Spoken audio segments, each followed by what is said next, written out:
Los Angeles, August 1980.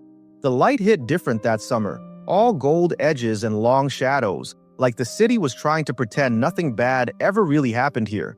But inside a quiet two-bedroom house on Clarkson Road in West LA, the dream was about to shatter. Dorothy Stratten was only 20 years old, a small-town girl from Vancouver who'd rocketed from a Dairy Queen counter to Hollywood screens in just 3 years. She had that kind of face that made people stop mid-sentence. Soft, hopeful, almost too good for the city that wanted to own her. She'd come to Los Angeles with Paul Snider, a flashy, restless hustler 10 years older, always chasing the next big thing. He spotted her behind the ice cream counter, decided she was his ticket out, and sent her pictures to Playboy. By 1979, Dorothy was Playmate of the Year, draped over a white convertible with a smile that looked like a new life. But the thing about new lives in LA is someone always gets left behind. Snider followed her fame like a shadow that wouldn't lift. While Dorothy's career took off, small roles in Galaxina and Peter Bogdanovich's They All Laughed, Snider's ego started to crack. He'd talk about how he made her, how nobody appreciated what he'd done. Friends said he couldn't stand hearing about her success without him.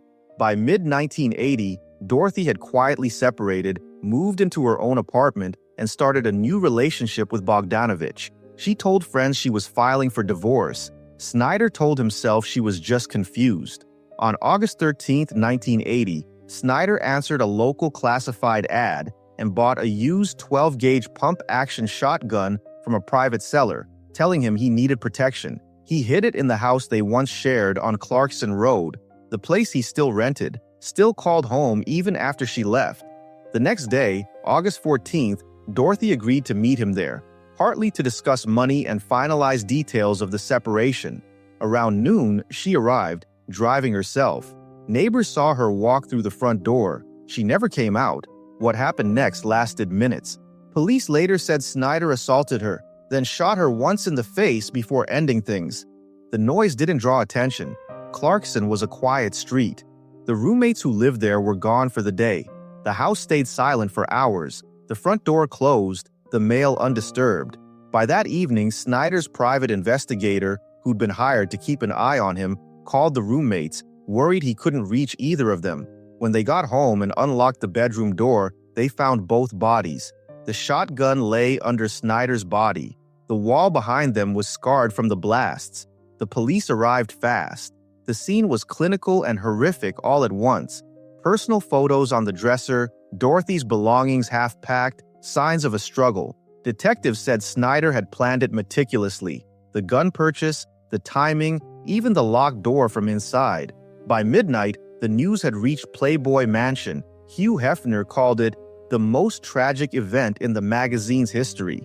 Peter Bogdanovich, filming in New York, broke down when he heard. He later said, "She was beginning to realize how good she was, how far she could go."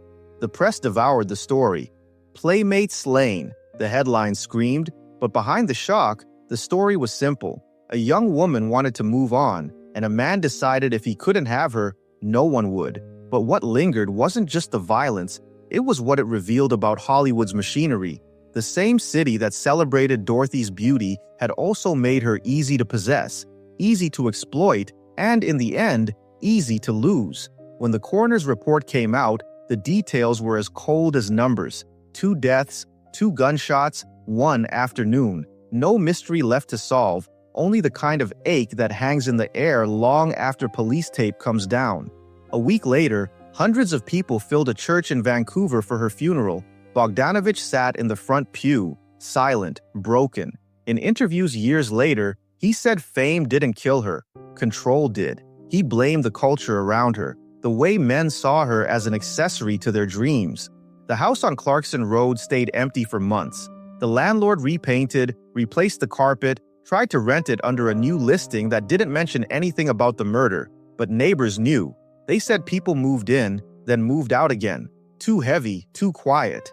In 1983, director Bob Fosse turned the story into Star 80, a raw film about the dark edge of fame. Mariel Hemingway played Dorothy.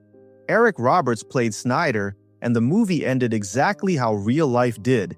In that bedroom on Clarkson Road, the sound of a shotgun echoing in the California sun. More than 40 years later, Dorothy Stratten's name still stands for everything fragile about Hollywood dreams: how fast they rise, how suddenly they can end. She wasn't a headline, or a moral lesson, or a symbol. She was a 20-year-old woman trying to start over, and the world wouldn't let her. Los Angeles moved on, the way it always does, but the story stayed behind. Not in the tabloids or the documentaries, but in the city's bones. Another address people drive past without realizing what happened there, because sometimes the most famous places in this town don't have names on the map, just ghosts,